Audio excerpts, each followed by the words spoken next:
Olá, boa tarde. Boa tarde não, porque dependendo do horário que você tá falando, você tá vendo, eu tô falando agora de tarde. Mas dependendo do horário que você tá vendo, pode ser outro horário. Bom, meu nome é Roberto, eu sou esquizofrênico e é o seguinte, esse canal tem o objetivo de ajudar pacientes, amigos e familiares a ajudarem no tratamento das pessoas com esquizofrenia. A doença afeta, de acordo com estatísticas, cerca de 1% da população brasileira. E inspirado em outros canais que eu vi, bem pequenos, mas muito importante o trabalho que eles fazem, eu decidi fazer esse canal também. Bom, eu tenho um roteiro aqui, então eu vou sempre estar olhando no roteiro, tá bom?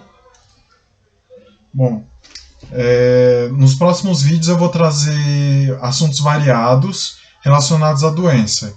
Então eu vou trazer artigos e vivências pessoais para poder colaborar no debate. Deixa eu ver o que mais eu posso falar. Eu acho muito importante debater a esquizofrenia, porque, como eu falei, é uma doença que afeta 1% da população brasileira, né? É uma doença que tem muitos problemas relacionados. Por exemplo, o sistema de saúde tem que comportar muita gente, tem que aplicar o tratamento a muita gente. E tudo isso exige dinheiro, exige força, e exige que a gente seja politizado nisso. Então seria importante para os pacientes, principalmente, conseguirem uma consciência da sua situação e lutarem por seus direitos.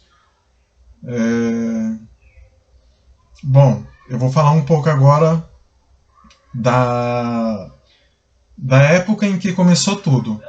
Era em 2009. Eu não sei dizer muito bem se foi a época que começou tudo. Eu acho que pode ter começado antes. Mas em 2009 eu tive meu primeiro surto. O surto foi no CRUSP. O CRUSP é o conjunto residencial da USP, lá na USP. Aí o que aconteceu? Eu estava no meu quarto e eu senti uma perseguição muito grande, muito forte. E aí eu achei que eu ia morrer dentro do quarto. Aí eu fiquei respirando e tentando me acalmar. Aí depois de um tempo já um pouco mais calmo, mas não muito calmo, eu fui pro telefone para ligar para minha mãe e pro meu pai, porque moravam, porque agora eu moro com a minha mãe, eles moravam em outra casa, eles não moravam no CRUSP, o CRUSP era só para aluno da USP. Aí eu liguei para eles e eles meu pai não foi muito. Não, achou que eu estava querendo chamar atenção, mas minha mãe foi muito aberta para o que estava acontecendo. E aí eu tive um acolhimento dentro de casa do que estava acontecendo. Eu tive um acolhimento dentro de casa. E aí foi o primeiro surto. Mas depois eu tive outros surtos, tive umas situações meio delicadas que eu não vou comentar agora, eu vou comentar em vídeos mais específicos. E aí em 2017 eu fui diagnosticado. Mesmo já tendo surtos, foi quando eu fui internado. Eu tive um surto na biblioteca, eu comecei a gritar, eu estava estudando para o vestibular, estava estudando para o Enem, aí eu comecei a gritar, eu nem lembro o que eu falava, minha memória é pouca de quando eu estou surtando, mas quando eu me acalmo, a memória começa a voltar. Aí eu fui, chamaram a polícia, foi bem traumático assim. Chamaram a polícia, eu já estava calmo, chamaram a polícia e aí me levaram para o pronto-socorro. No pronto-socorro eu fiquei um tempo, aí ligaram para minha mãe, ligaram para uma amiga dela, que eu passei o telefone, eu não sei como é que eles conseguiram, não lembro muito bem o que estava acontecendo. Eu lembro que veio a amiga da minha mãe, depois veio a minha mãe. E aí o que aconteceu? Eu fiquei lá internado no pronto-socorro. Aí, depois de um tempo, eu comecei a ficar mais agitado. Começou a vir de novo a perseguição, os delírios. Na época eu já tinha delírios. No começo não tinha delírios. Na verdade, perseguição também é um delírio. É um delírio de perseguição. E eu vou falar sobre isso em outros vídeos. Eu vou detalhar os delírios que eu tenho. Vou falar sobre tudo isso. Mas continuando. Aí eu fiquei lá agitado. Aí veio um enfermeiro e me deu uma medicação. Aí eu fiquei calmo. Aí eu só lembro, depois disso, deu lá na... Eu falo diferente, tá? Eu sou meio paulista, então eu falo como paulista. Paulista misturado com nordestino, porque minha família é nordestina. Aí eu lembro de eu lá no CAPS, na internação do CAPS, e aí eu já estava internado lá. E aí depois disso, depois da internação, eu fiquei 4 dias internado. Aí depois da internação, eu fui para casa. Foi um tempo bem difícil. Nossa, depois da internação foi um tempo bem difícil. Aí eu voltei no CAPS para consultas e foi quando eu fui diagnosticado com esquizofrenia. Tudo isso em 2017. Desde muito tempo eu já tinha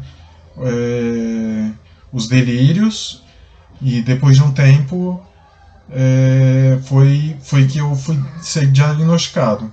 Aí eu comecei a tomar medicação. Eu vou falar sobre a medicação em um vídeo específico, também, num vídeo mais detalhado. E depois disso, o que foi que aconteceu? Deixa eu lembrar. Aí depois disso foi um tempo bem difícil, né, como eu tinha falado. E foi quando eu voltei. Eu voltei não. Eu tava indo pra faculdade, porque em 2017, quando teve o surto, o segundo surto. Segundo surto não, teve outros surtos. Teve outros surtos antes, mas nenhum deles me levou não foram surtos tão grandes, alguns até foram grandes. É difícil falar porque é tentar lembrar de muita coisa faz muito tempo. Mas aí. Deixa eu ver. Eu tive o surto. Aí eu entrei na faculdade. Porque na época do surto, quando eu estava estudando pro vestibular, eu estava estudando para entrar na UFABC. Aí eu entrei na UFABC em 2018, fiquei lá até 2019, foi quando veio a pandemia, com delírios, mesmo com a medicação ajudou bastante, mas com delírios, aí depois em 2021 foi quando começaram as alucinações auditivas, que são as vozes, as famosas vozes. Até então eu não tinha alucinação, não ouvia vozes. Aí em 2021 eu comecei a ouvir vozes. Eu fiquei muito tempo sem tomar remédio também, por causa que o remédio tinha efeitos colaterais muito fortes. E isso é importante porque muita gente não adere ao tratamento por causa dos efeitos colaterais da medicação, mas é muito importante aderir ao tratamento. Bom, aí em 2023, ano passado, foi quando eu tive finalmente uma medicação assim que me ajudou bastante, que foi a risperidona. Eu vou falar sobre ela mais adiante, que me ajudou bastante, e foi quando eu aderi definitivamente ao tratamento. E desde então eu tô melhor. Tô começando esse canal porque eu tô melhor, e também porque eu tenho um computador. Eu consegui ganhar um computador, e desde então eu tô melhor. E aí eu queria compartilhar minha experiência com vocês.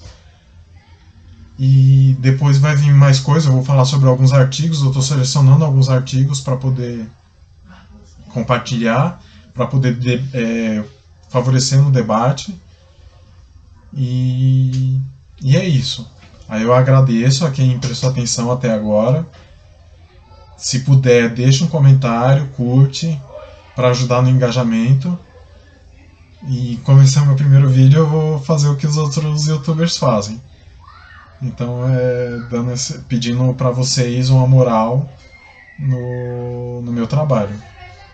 Bom, e é isso. Um beijo e boa tarde, boa noite, bom dia, dependendo de onde você estiver.